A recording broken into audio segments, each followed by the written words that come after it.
প্লাস্টিকে ঘেরা দেওয়া ঘরে মৃত্যুর প্রহর গুনছেন কেদারহাটের নীলকান্ত। ছেলে নিখোঁজ, নদীতে তলিয়ে মৃত্যু হয়েছে একমাত্র স্ত্রী। প্লাস্টিকে ঘেরা দেওয়ার ঘরে কোনো রকমের জীবন কাটছে বৃদ্ধার। মিড ডে মিলের বেঁচে যাওয়া খাবারের কোনো রকমে চলে দিন ও রাত্রি যাপন। স্কুল বন্ধ থাকলে পেট যেন শুকিয়ে কাঠ।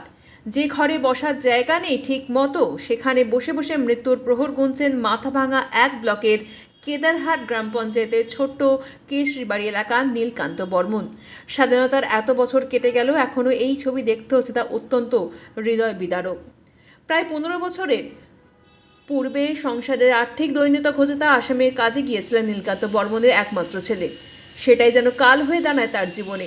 আসামে কাজে গিয়ে নিখোঁজ হয়ে যায় সে। ছেলে নিখোঁজ হওয়ার কয়েক বছর কাটতে না কাটতেই নদীর জল ঢাকা নদীতে জল আনতে গিয়ে নদীতে ডুবে মৃত্যু হয় নীলকান্ত বর্মনের একমাত্র স্ত্রী। এখন বয়সের ভারে কাজের ক্ষমতা হারিয়েছেন নীলকান্ত। কোনো রকমে প্লাস্টিকে ঘেরে দেওয়া ঘরে মৃত্যুর প্রহর গুনছেন তিনি। পাশেই রয়েছে কালীরহাট প্রাথমিক বিদ্যালয়। সেই বিদ্যালয়ে মিড ডে মিলে বেঁচে যাবার খাবারে চলে জীবন। স্কুল বন্ধ থাকলে অনাহারেই কাটে দিন। যে ঘরে ঠিকমতো বসার জায়গা নেই, সেই ঘরেই দিন যাপন চলছে। ঝড় বৃষ্টি সাপের ভয় তো আছেই, সব কিছুকে উপেক্ষা করে বসে বসে শুধুই মৃত্যুর অপেক্ষা।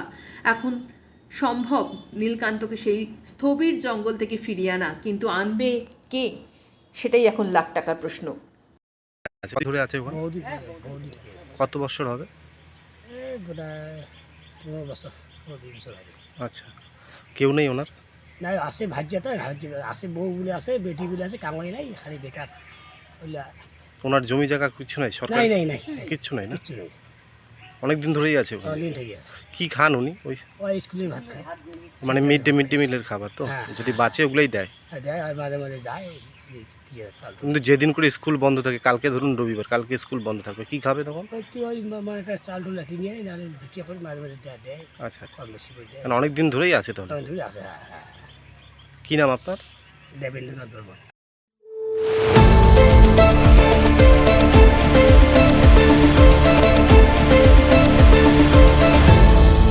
আপনারা দেখছেন এই বেলা বাংলা, শিরোনামে সবার আগে।